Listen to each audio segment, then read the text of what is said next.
성공 경영으로 3% 내세웠어요. 3% 성장하면 어떻습니까? 처음으로 계단을 올라서게 됩니다. 아마 경제적 측면은 역사에 기록되는 대통령이 될 거예요. 3% 성장하면요. 그러나 전화항공의 KGI 추정해보면 앞으로 5년간 우리 잠재 성장 1.8%라는 작년 말 기준입니다. 기업 부채가 GDP 대비 G20 국가가 89%예요. 우리 111%, 세계 평균보다 훨씬 높죠. 네, 가계부채 어떻습니까? 58% G20 국가요. 우리 90%입니다. 우리가 기업 가계부채가 세계에서 제일 높은 나라라는 겁니다. 그래서 기업 부채가 많으니까 기업이 과거처럼 많은 투자를 할 수가 없고요. 그래도 긍정적인 거는 이거예요. 작년 말 기준입니다. 우리 GDP 대비 정부 부채가 44%, G20 국가 92%예요. 우리 정부 부채가 세계에서 제일 낮은 쪽이라는 겁니다. 정부가 쓸 수밖에 없는 구조라는 겁니다. 근데 우리가 경제를 볼 때 늘 구조적인 요인하고 사이클적인 요인하고 같이 보셔야 됩니다. 근데 우리 경제 문제점은 뭐냐면요. 구조적 측면에서 우리 잠재 성장률이 계속 하락하고 있다는 겁니다. 10%에서 22% 안팎으로 떨어졌고요. 잠재 성장이 이렇게 떨어지는 거 있는데도 실제 성장률은 능력 이하로 성장하고 있어요. 그래서 우리 경제 문제점은 잠재 성장률이 구조적으로 떨어져 있고 그 떨어지는 가운데서도 그 능력 이하로 성장하고 있다는 겁니다. 이게 우리 경제 문제죠.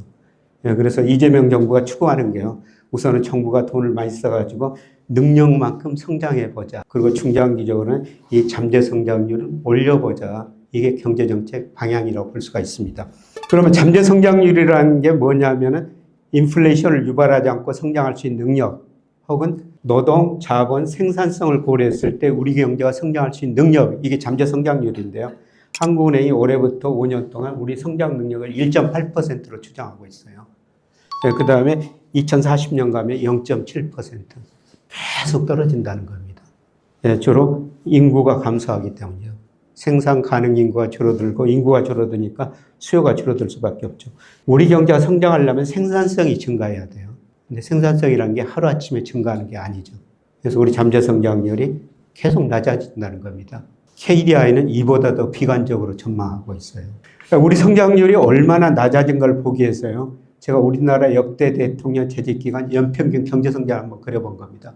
물론 경제 규모가 커지면서 성장률 낮아질 수밖에 없죠. 그런데 대통령이 바뀔 때마다 계단식으로 이렇게 성장률 떨어지는 나라 세계에 어디가 있습니까? 저는 찾아본 적이 없습니다. 박정희 전 대통령 때 10.3% 성장했죠. 국제시장이라는 영화 보셨죠? 우리 선배들 간홍 간부로서 독일에서 얼마나 고생했습니까? 그분들 담보로 독일서 빌려온 돈이요. 포항제철, 지금 포스코 짓는 데 들어갔습니다. 정종, 이병철, 훌륭한 기업가들이 있었죠. 정부 좀 많이 받았었습니다. 왜 전두환 정부 때도 10.3% 성장했어요. 86년, 88년 3조 호황이라는 게 있었죠. 3조가 뭐였었죠? 교육과 저금리, 저달러, 우리한테는 N강세. 미국이 만든 3조 호황 때문에 10% 성장한 거예요. 그다음에 노트웨이 정부 들어 3조 호황이 끝나고 수출이 안 되니까 경제 성장이 떨어지니까 건설 가지고 경기를 부양했어요. 그래서 9% 성장했죠. 각종 사회간접자본 투자했고요. 주택 200만 원 건설했었죠. 이때 그 일산 분당 신도시 건설하는 겁니다. 제가 그때 일산 분당 아파트 청약을 9번이나 했는데 다 떨어진 경험이 있습니다. 그렇게 아파트 많이 지었는데도 경쟁률이 매번 100대 1이 넘었었거든요. 김영삼 정부 때 IMF 경제위기 맞죠. 누가 대통령이 됐든 이 고성장 때 쌓였던 기업은행 부실을 처리하고 넘어갈 수밖에 없었습니다. 김대중 정부 들어 IMF 처방에 따라서 뼈아픈 구조조정했죠. 30대 재벌중 11개가 해체됐습니다. 기업이 없어지니까 투자가 줄어들고 근로자도 해고되면서 소비가 줄어드니까 성장률이 5%대로 급락한 거예요. 근데 질적 안정성장 국면에 들어섰다. 이런 긍정적인 평가가 많았습니다만 구조적 결과 양극화 고용 불안이었어요. 노무현 전 대통령이 이런 문제를 해결해서 군배복지, 동반성장, 지방균형 발전, 행정수도 세종시로 옮기고 각종 공기업 지방으로 옮겼죠.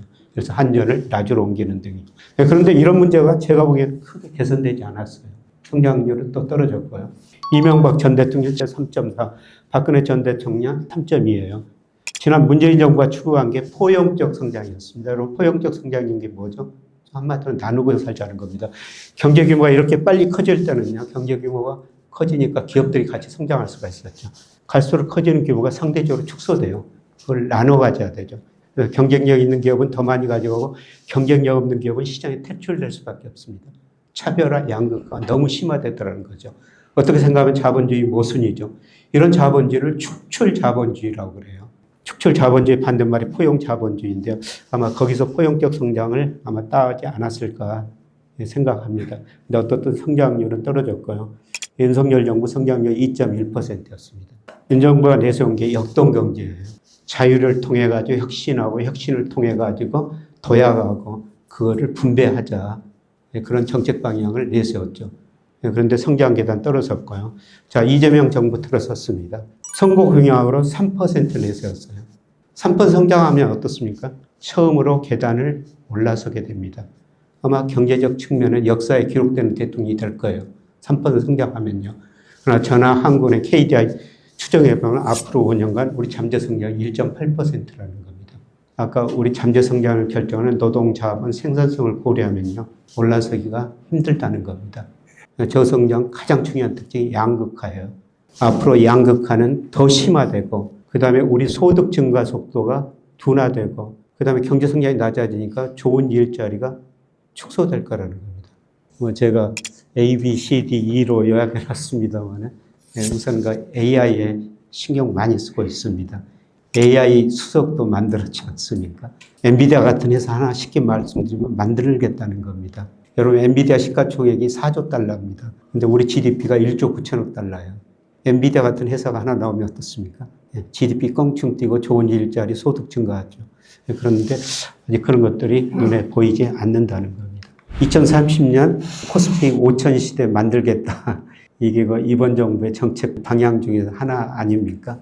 그런데 잠재 성장률 끌어올리지 않는 한 5천은 굉장히 저는 힘들다고 보고 있고요. 제가 뭐 추정해 보니까 한 4,040 정도, 4천은 5년 이내에 올 것 같습니다.